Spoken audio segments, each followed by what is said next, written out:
This is Biyahirong Uncle once again. So, papasok na tayo ng Mabitak to Siniluan. This is the part 2 sa atong biyaheng papuntang Real, Quezon. So, ayun na.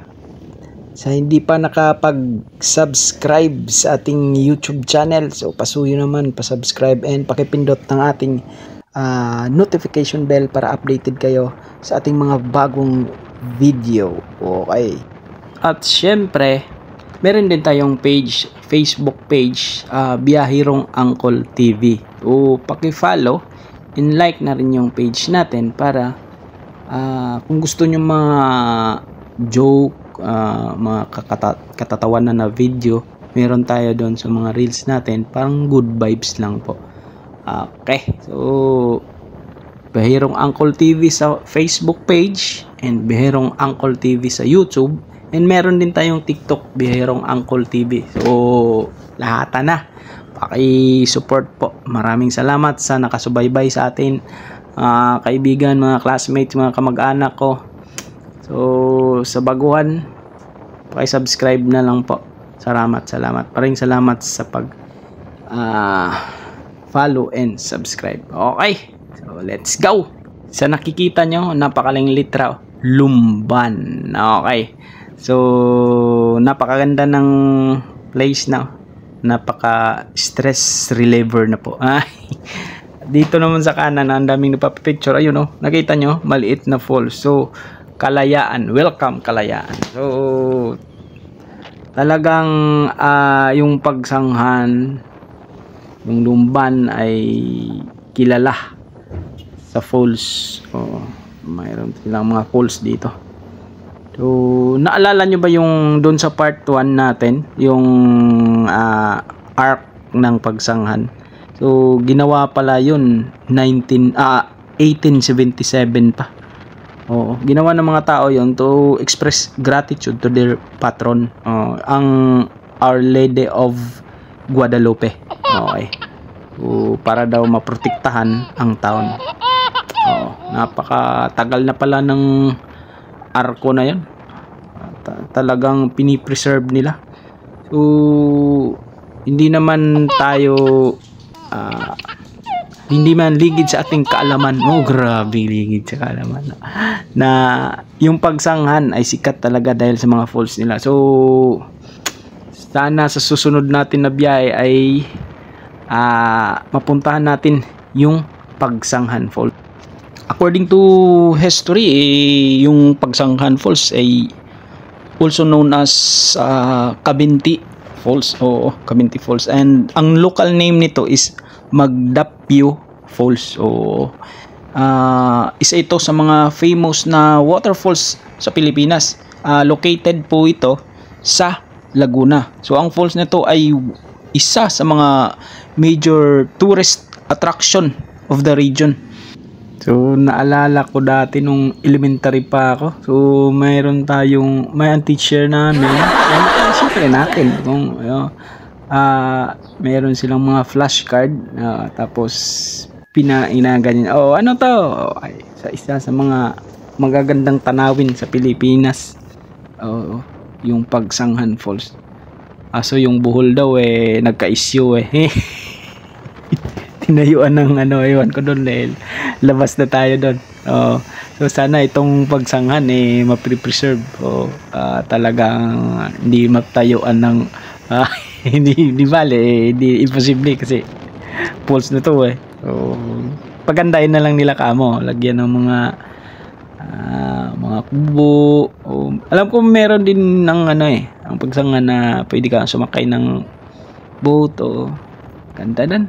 Ay hindi ko pa naman talaga napuntahan yon. So pangarap ko rin mapuntahan yung falls na yan. Sa susunod siguro natin na destinasyon, doon tayo para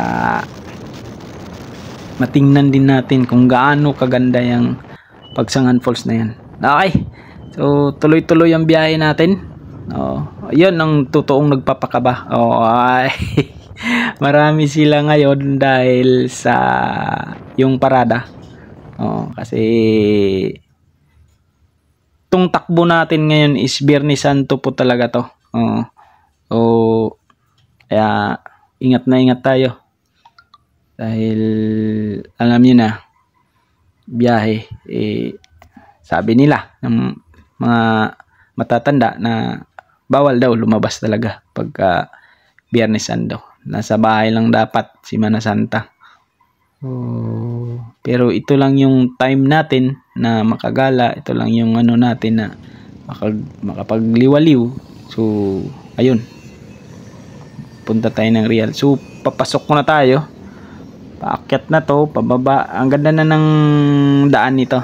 So, mga kahoy na. Ayan o. Ang ganda na ng view. So, palamig na yung dinadaanan natin at maluwag. Bihira na yung mga sasakyan.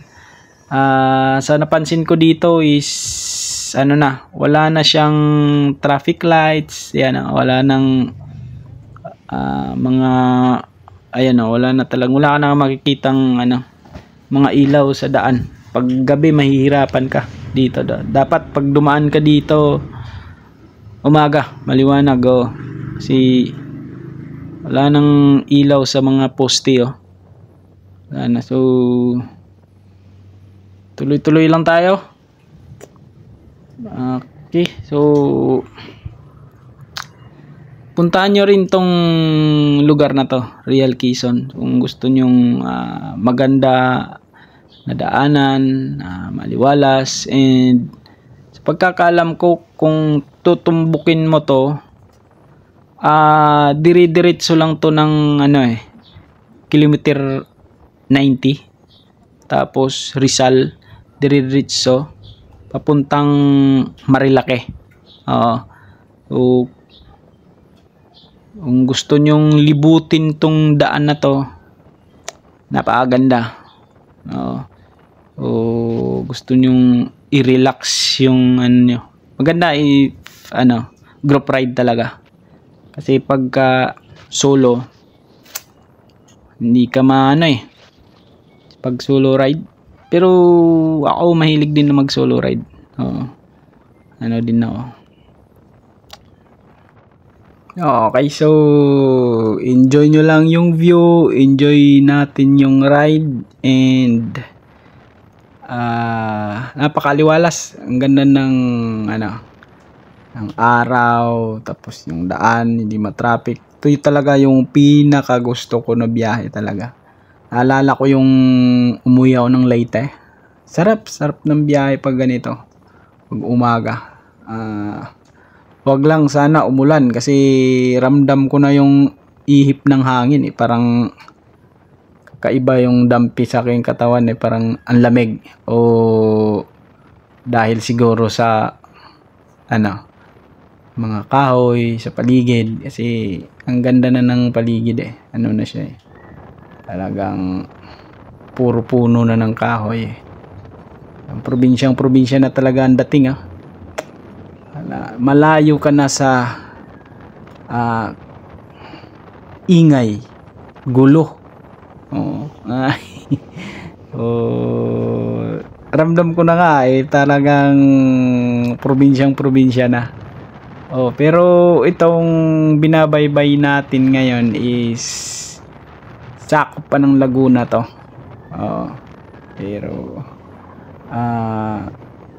papasok na lang kamo to ng Real Quezon. So nasa part na tayo ng Siniluan. So ito na, bumagsak talaga yung ulan. Buti na lang nakita tayo dito ng kainan at kapihan. Talagang inabot tayo ng ulan dito. So pasilong muna tayo, and napagpasyahan ko na siyempre inaantok na rin sa biyahe kasi almost 3 hours na rin tayo bumabakbak sa biyahe, pero malapit na. So ito yung ginawa ko. Wow. Kape, tapos parisan mo ng sili, ayun tingnan natin hindi ka magigising. Yan sila, inabot din yan ng ulan. So hindi na ako makapag video kasi mababasa yung cellphone natin. So maraming salamat sa panunood nyo, at meron pa tayong part 3. So huwag nyong kalimutan sa pag-subscribe and pag-follow sa ating Facebook page, Biyahirong Uncle TV. Okay, see you sa part 3.